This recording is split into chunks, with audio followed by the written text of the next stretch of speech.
बात करें 20 अप्रैल 2026 को अहमदाबाद के नरेंद्र मोदी स्टेडियम में होने वाले उस बड़े मुकाबले की, जिसमें गुजरात टाइटंस और मुंबई इंडियंस आमने सामने होंगे। बिल्कुल। रोहित शर्मा, हार्दिक पांड्या और जसप्रीत बुमराह। मतलब जिस टीम में ये तीन नाम होना, उसे कागज पर तो कम से कम अजेय ही लगना चाहिए। बिल्कुल, किसी भी सामान्य स्थिति में तो ऐसा ही होना चाहिए। हाँ, मतलब इस टीम को तो पॉइंट्स टेबल में सबसे ऊपर होना चाहिए। लेकिन जब हम असल हकीकत और आंकड़ों पर नजर डालते हैं तो कहानी एकदम ही पलट जाती है। पूरी तरह से। आज के इस डीप डाइव में हमारे पास जो sports news, pitch reports, head to head records और फैंटेसी डेटा का जो पूरा पुलिंदा है ना, उससे हम आईपीएल 2026 के एक बहुत बड़े विरोधाभास को समझने की कोशिश करेंगे। और ये विरोधाभास असल में बहुत दिलचस्प है। बहुत ज्यादा। मतलब हम बात करें 20 अप्रैल 2026 को अहमदाबाद के नरेंद्र मोदी स्टेडियम में होने वाले उस बड़े मुकाबले की, जिसमें गुजरात टाइटंस और मुंबई इंडियंस आमने सामने होंगे। बिल्कुल। बिल्कुल वैसी है जैसे कोई भारी भरकम बजट वाली एकदम सितारों से सजी ब्लॉकबस्टर फिल्म हो, लेकिन बॉक्स ऑफिस पर वो बुरी तरह संघर्ष कर रही हो। और वहीं दूसरी तरफ एक कम बजट वाली लेकिन बहुत ही बेहतरीन स्क्रिप्ट वाली फिल्म लगातार हिट हो रही हो, है ना? एकदम सही, बिल्कुल यही हो रहा है। देखिए, T20 क्रिकेट के इस पूरे ढांचे में ना, ये जो विरोधाभास है, ये एक बहुत ही स्पष्ट तकनीकी और मनोवैज्ञानिक पहलू को दिखाता है। मतलब इस फॉर्मेट में सिर्फ जर्सी के पीछे जो बड़े नाम लिखे होते हैं, उनसे मैच नहीं जीते जाते। यहाँ सबसे ज्यादा जो मायने रखता है वो है वर्तमान फॉर्म। हाँ, फॉर्म और वो मोमेंटम जो लय होती है। बिल्कुल, मोमेंटम। और जो डेटा हमारे सामने है, उससे ये साफ है कि ये मुकाबला अब सिर्फ 2 अंकों के लिए नहीं रह गया। तो फिर ये किस चीज की लड़ाई है? गुजरात टाइटंस के लिए ये मैच अपनी जीत की उस लय और मनोवैज्ञानिक बढ़त को बनाए रखने के लिए है, जबकि मुंबई इंडियंस के लिए उनके लिए क्या? उनके लिए ये इस पूरे टूर्नामेंट में अपना अस्तित्व बचाने की, मतलब एक तरह से एक बहुत ही हताश और जरूरी कोशिश है। ये तो है। और इसी लय और मोमेंटम को अगर हम पॉइंट्स टेबल के नजरिए से देखें, तो स्थिति की जो गंभीरता है ना, वो एकदम साफ समझ में आती है। आंकड़े तो झूठ नहीं बोलते। बिल्कुल नहीं। गुजरात टाइटंस अभी 5 मैचों में 3 जीत के साथ छठे स्थान पर है। लेकिन जो चीज सबसे ज्यादा ध्यान खींचती है, वो ये है कि वो लगातार 3 मैच जीत चुके हैं। उनकी गाड़ी पूरी तरह पटरी पर है। हाँ, और इसके एकदम उलट मुंबई इंडियंस 5 मैचों में केवल 1 जीत के साथ टेबल में सबसे नीचे है, मतलब 10वें स्थान पर। और लगातार 4 हार उनके नाम हो चुके हैं। वही तो, लगातार 4 मैच हारना, मतलब ये सिर्फ कोई खराब फॉर्म नहीं लग रहा है, ये तो एक तरह का पतन है। तो मेरे दिमाग में जो सीधा सवाल आता है वो ये है कि मुंबई के पास रोहित, हार्दिक, बुमराह जैसे नाम हैं, फिर भी वे सबसे नीचे क्यों हैं? क्या ये सिर्फ उनकी खराब किस्मत है या पर्दे के पीछे कुछ बहुत ही बुनियादी रणनीतिक कमियां हैं? देखिए, इसे सिर्फ किस्मत का खेल मान लेना एक बहुत बड़ी भूल होगी। हाँ, किस्मत हर बार तो खराब नहीं हो सकती। बिल्कुल नहीं।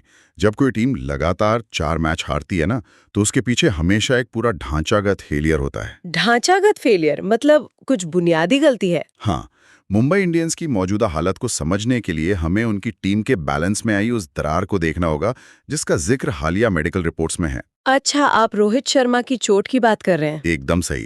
रोहित शर्मा हैमस्ट्रिंग की चोट से जूझ रहे हैं और इस मैच में उनका खेलना संदिग्ध है। ओहो, ये तो बहुत बड़ा झटका है। बहुत बड़ा। देखिए, एक सलामी बल्लेबाज और टीम के सबसे अनुभवी खिलाड़ी का बाहर होना सिर्फ एक जगह खाली नहीं करता। T20 क्रिकेट में जब आपका ओपनिंग कॉम्बिनेशन टूटता है ना, तो उसका एक डोमिनो इफेक्ट होता है। मतलब पूरे बैटिंग ऑर्डर पे असर पड़ता है। बिल्कुल, पूरे बल्लेबाजी क्रम पर। मिडिल ऑर्डर के जो बल्लेबाज हैं, उन्हें अपनी तय भूमिकाओं से बाहर आना पड़ता है और इससे पूरी टीम का जो संतुलन है, वो बिगड़ जाता है। ये बहुत ही बढ़िया पॉइंट है। मतलब एक खिलाड़ी के ना होने से पूरी रणनीति कैसे अस्त-व्यस्त हो जाती है। और अगर हम इसके ठीक विपरीत गुजरात टाइटंस के बैटिंग ऑर्डर को देखें, वहां तो कहानी अलग है। हाँ, वहाँ स्थिरता ही उनकी सबसे बड़ी ताकत है।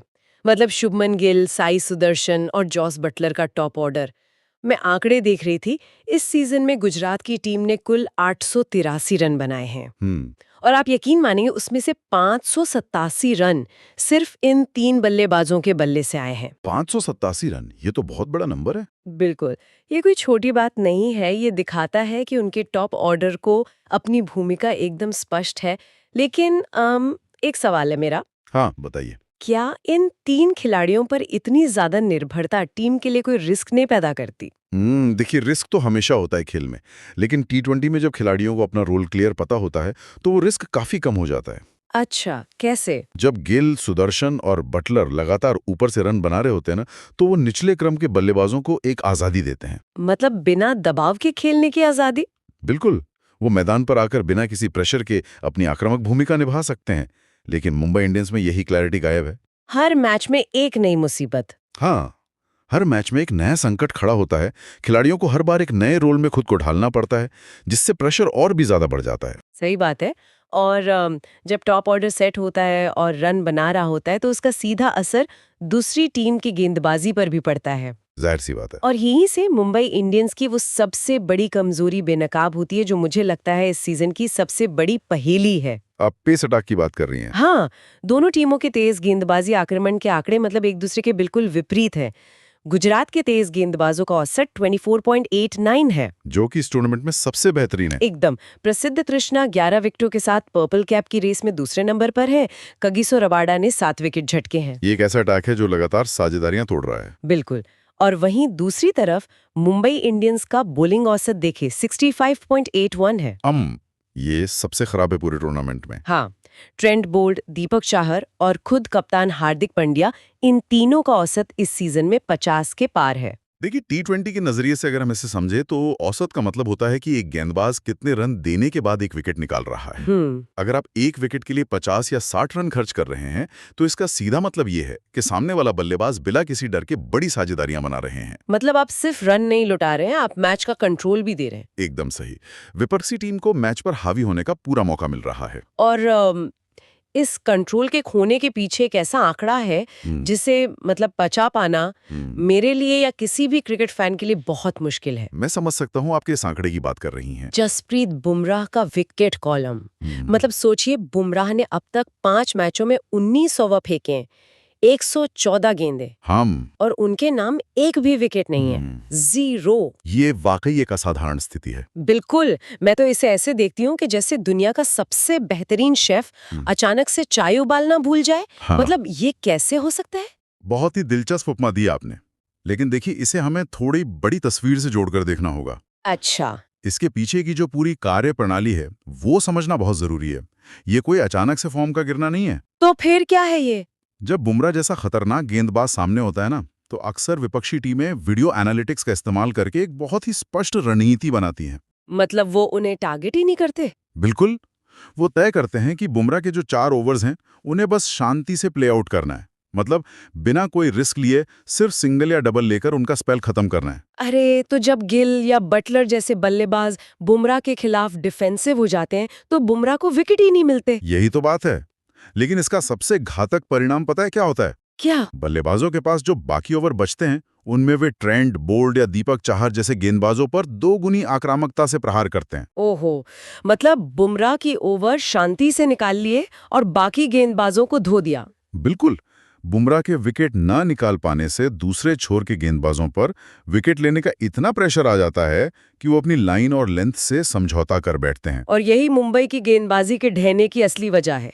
अब समझ में आया। हाँ। और जब गेंदबाजी का पूरा ढांचा इस तरह से हिल रहा हो ना, हर गेंदबाज दबाव में हो, तो ऐसे में अगला मैच एक ऐसी पिच पर खेलना, मतलब जो बल्लेबाजों की पसंदीदा मानी जाती है, वो किसी डरावने सपने जैसा हो सकता है। आप अहमदाबाद के स्टेडियम की बात कर रही हैं? हाँ, 1,32,000 की क्षमता वाला नरेंद्र मोदी स्टेडियम। ये तो गुजरात टाइटंस के लिए किसी किले से कम नहीं है। अजय किला कह सकते हैं आप इसे। बिल्कुल। मुंबई इंडियंस ने यहाँ गुजरात के खिलाफ अब तक 4 मैच खेले हैं और चारों में उन्हें हार मिली है। इस मैदान का तो अपना एक अलग ही मनोविज्ञान है। देखिए, मैदान के मनोविज्ञान के साथ साथ वहाँ की मिट्टी और मौसम का विज्ञान भी बहुत अहम है। मिट्टी का विज्ञान? हाँ। इस स्टेडियम की पिच लाल और काली मिट्टी को मिलाकर तैयार की जाती है। तो इससे खेल पर क्या असर पड़ता है? तकनीकी रूप से देखें तो लाल मिट्टी की वजह से मैच के शुरुआती कुछ ओवरों में तेज गेंदबाजों को पिच से अच्छा बाउंस और गति मिलती है। अच्छा, शुरुआत में मदद है। हाँ, लेकिन जैसे ही वो शुरुआती नमी खत्म हो जाती है और गेंद थोड़ी पुरानी हो जाती है, तब काली मिट्टी अपना असर दिखाती है और पिच एकदम सपाट हो जाती है। बिल्कुल, पिच बल्लेबाजों के लिए स्वर्ग बन जाती है। गेंद सीधे बल्ले पर आती है और शॉट मेकिंग बहुत आसान हो जाती है। ये तो गेंदबाजों के लिए वाकई डरावना सपना है। और इस पिच के बर्ताव के साथ साथ जो मौसम की रिपोर्ट है वो एक और मुश्किल खड़ी कर रही है। Heat wave. हाँ, अहमदाबाद में इस समय 42 से 44 डिग्री की भीषण हीट वेव चल रही है। इतनी भयंकर गर्मी में खेलना खिलाड़ियों की फिटनेस का बहुत बड़ा इम्तिहान है। लेकिन मुझे ये बताइए कि क्रिकेट के लिहाज से इस गर्मी का मैच की रणनीति पर क्या असर पड़ने वाला है? देखिए, दिन की गर्मी खिलाड़ियों को थकाती जरूर है, लेकिन ये मैच तो शाम 7:30 बजे शुरू होगा। हाँ, रात का मैच है। और रात के मैचों में गर्मी से भी बड़ा एक और फैक्टर होता है, ओस यानी ड्यू फैक्टर। अरे हाँ, ओस का तो बहुत बड़ा रोल होता है। क्या ओस वाकई इतनी हावी हो सकती है कि वो किसी भी टीम की रणनीति को पूरी तरह पलट दे? बिल्कुल पलट सकती है। मौसम का डेटा एकदम साफ है। जब मैच दूसरी पारी में पहुंचता है, खासकर 12वें से 14वें ओवर के बीच, तब भारी ओस गिरनी शुरू होती है। और गेंद गीली हो जाती है? हाँ, ओस पूरे समीकरण को भौतिक रूप से बदल देती है। गेंद की जो सीम होती है ना, सिलाई, हाँ। वो पानी सोखकर सूज जाती है। तो गेंदबाजों को ग्रिप करने में दिक्कत होती होगी। वो इतनी चिकनी हो जाती है कि हाथ से साबुन की टिकिया की तरह फिसलने लगती है। तो इसका सबसे ज्यादा नुकसान किसे होता है? स्पिनर्स को? एकदम सही। कलाई के स्पिनरों को सबसे ज्यादा नुकसान होता है। राशिद खान या एम गजनफर जैसे स्पिनर गीली गेंद को उंगलियों से मजबूती से ग्रिप ही नहीं कर पाते। और फिर टर्न कराना तो नामुमकिन हो जाता होगा। बिल्कुल, कई बार तो गेंद हाथ से फिसलकर फुल टॉस भी बन जाती है। इसीलिए दूसरी पारी में गेंदबाजी करना बहुत मुश्किल हो जाता है। इसी वजह से यहाँ लक्ष्य का पीछा करने वाली मतलब चेस करने वाली टीमों को 60% सफलता मिलती है ना? हाँ, इन परिस्थितियों में टॉस जीतकर पहले फील्डिंग करना सबसे तार्किक फैसला बन जाता है। बिल्कुल, टॉस का एक सिक्का आधी रणनीति तय कर सकता है। अब इन सब रणनीतियों को समझने के बाद थोड़ा उन आंकड़ों पर बात करते हैं जो फैंटेसी क्रिकेट खेलने वालों के लिए बहुत जरूरी हैं। ये बहुत दिलचस्प हिस्सा है। हाँ, जो लोग इस मैच को करीब से फॉलो कर रहे हैं या अपनी फैंटेसी टीम बना रहे हैं, उनके लिए ये जानना बहुत जरूरी है कि रिस्क कहाँ लेना है और सुरक्षित कहाँ खेलना है। अगर व्यक्तिगत फॉर्म की बात करें तो शुभमन गिल इस समय अपने जीवन के सर्वश्रेष्ठ फॉर्म में है। पिछली 4 पारियों में 251 रन, 62.75 का औसत और ऑरेंज कैप भी उन्हीं के पास है। और मुंबई की उम्मीदें? वो ज्यादातर क्विंटन डी कॉक पर टिकी हैं, जिन्होंने अभी हाल ही में 112 रनों की नाबाद पारी खेली है। देखिए, जब कोई फैंटेसी टीम बनाता है ना, तो उसे हमेशा रिस्क और सेफ ऑप्शंस के बीच एक बैलेंस बनाना होता है। तो सेफ विकल्प कौन से होंगे? जो लोग सुरक्षित खेलना चाहते हैं उनके लिए गिल और बटलर एकदम सेफ कैप्टन के विकल्प हैं। वो फॉर्म में हैं और पिच भी उनके अनुकूल है। और रिस्की विकल्प मतलब जो ग्रैंड लीग के लिए गेम चेंजर साबित हो सकते हैं। असली रणनीतिक खेल वहीं शुरू होता है। डिफरेंशियल पिक के रूप में अक्सर उन खिलाड़ियों पर दांव लगाया जाता है जो अभी फॉर्म में नहीं है, जैसे सूर्य कुमार यादव। हाँ, सूर्या, और सबसे बड़ा नाम जसप्रीत बुमराह। एक मिनट, बुमराह मतलब जो गेंदबाज 19 ओवर से एक भी विकेट नहीं ले पाया है, उसे फैंटेसी टीम में चुनने के पीछे क्या तर्क हो सकता है? मैं बताता हूँ। इसके पीछे का तर्क खिलाड़ियों के काम करने की प्रक्रिया में छिपा है। अच्छा। देखिए, बुमराह कोई साधारण गेंदबाज तो है नहीं। वो लगातार अपने प्रदर्शन का वीडियो विश्लेषण करते हैं। जब ऐसा कोई बड़ा गेंदबाज इतने समय तक विकेट नहीं ले पाता, तो इसका मतलब है विपक्षी टीमें उसे संभलकर खेल रही हैं। हाँ, जो हमने पहले भी बात की। बिल्कुल, और बुमराह और उनका टीम मैनेजमेंट ये बात अच्छे से समझते हैं। वो इस मैच में पक्का अपनी लाइन एंड लेंथ में बड़े बदलाव करेंगे। मतलब वो कुछ नया ट्राई करेंगे? हाँ, हो सकता है वो ज्यादा आक्रामक फील्ड प्लेसमेंट रखें या अपनी गति में बदलाव लाएं। वो बल्लेबाजों को गलती करने पर मजबूर करेंगे। तो क्या हम उम्मीद कर सकते हैं कि उनका सूखा खत्म होगा? बिल्कुल, और जब इस तरह के सामरिक बदलाव होते हैं ना, तो बहुत मुमकिन है कि सूखा खत्म होते ही वो एक ही स्पेल में कई विकेट निकाल लें। तो फैंटेसी लीग में उन्हें चुनना एक बहुत बड़ा गेम चेंजर साबित हो सकता है। वाह, ये तो बहुत ही सॉलिड पॉइंट है। और T20 क्रिकेट में एक और नया सामरिक हथियार आ गया है, इम्पैक्ट प्लेयर रूल। इसने तो खेल का नजरिया ही बदल दिया है। बिल्कुल, ये रूल टीमों को मैच की स्थिति के हिसाब से अपनी कमियां छुपाने का मौका देता है। तो इस मैच में इस पिच पर इम्पैक्ट प्लेयर्स की क्या भूमिका हो सकती है? इम्पैक्ट प्लेयर नियम ना खेल को सचमुच एक शतरंज के बोर्ड में बदल देता है। कैसे? उदाहरण के लिए मान लीजिए गुजरात टाइटंस पहले बैटिंग कर रही हैं और उन्हें आखिरी ओवरों में तेजी से रन चाहिए, तो वो शाहरुख खान को इम्पैक्ट प्लेयर के तौर पर उतार सकते हैं। उनका काम सिर्फ डेथ ओवर्स में बड़े हिट लगाना होगा। और अगर गेंदबाजी में मदद चाहिए तो? अगर ओस कम गिरती है और स्पिनरों के लिए पिच पर मदद है, तो वो एक एक्स्ट्रा स्पिनर के रूप में मानव सुधार का इस्तेमाल कर सकते हैं। और मुंबई इंडियंस के लिए क्या विकल्प है? उनका मध्यक्रम काफी अस्थिर है, तो ऐसे में शेरफन रदरफोर्ड या कॉनविन बॉश जैसे खिलाड़ी इम्पैक्ट प्लेयर के रूप में आकर टीम को वो संतुलन दे सकते हैं जिसकी उन्हें सख्त जरूरत है। मतलब ये नियम शुरुआती गलतियों को सुधारने का एक प्लान भी है। एकदम सही। इन सभी आंकड़ों और रणनीतियों को जब हम एक साथ पिरोते हैं ना, तो जो तस्वीर सामने आती है वो बहुत ही दिलचस्प है। काफी कुछ साफ हो जाता है। हाँ, मतलब आज की ये चर्चा सिर्फ 2 अंकों की लड़ाई की कहानी नहीं है। ये एक ऐसी टीम की कहानी है जिसने अपने संसाधनों का बेहतरीन उपयोग किया है, यानी गुजरात टाइटंस। और दूसरी तरफ ये एक ऐसी टीम की कहानी है जो अपने ही सुपरस्टार्स के बोझ और खराब फॉर्म के तले दब गई है, यानी मुंबई इंडियंस। बिल्कुल, इस पूरे विश्लेषण का जो सार है ना, वो यही है। क्यों याद रखनी चाहिए? क्योंकि ये साफ तौर पर दिखाता है कि किसी भी फील्ड में सिर्फ बड़े नाम होना काफी नहीं है। एक सिस्टम का सही तरीके से काम करना और खिलाड़ियों का एक दूसरे का पूरक होना कहीं ज्यादा जरूरी है। गुजरात ये साबित कर रहा है कि एक संतुलित टीम हमेशा उन सुपरस्टार से भरी टीम पर भारी पड़ती है जहां सब कुछ व्यक्तिगत प्रदर्शन पर निर्भर करता है। ये बहुत ही गहरी बात कही आपने। एक सिस्टम हमेशा सिर्फ व्यक्तिगत प्रतिभाओं के समूह से बेहतर होता है। बिल्कुल। और इस पूरी चर्चा के बाद मेरे दिमाग में एक बहुत ही गहरा विचार आ रहा है जो मैं श्रोताओं के साथ छोड़ना चाहूंगी। बताइए। जब हम T20 क्रिकेट के भविष्य को देखते हैं, जहां डेटा, इम्पैक्ट प्लेयर्स और मैचअप्स का इतना बोलबाला है, तो क्या ये माना जा सकता है कि आधुनिक फ्रेंचाइजी क्रिकेट में व्यक्तिगत प्रतिभा, मतलब इंडिविजुअल ब्रिलियंस का युग अब समाप्त हो रहा है? ये सोचने वाली बात है। हाँ, क्या अब वो दौर आ गया है जहां सिर्फ डेटा संचालित और स्पष्ट भूमिकाओं वाली संतुलित टीमें ही सुपरस्टार से भरी टीमों को हमेशा मात देंगी?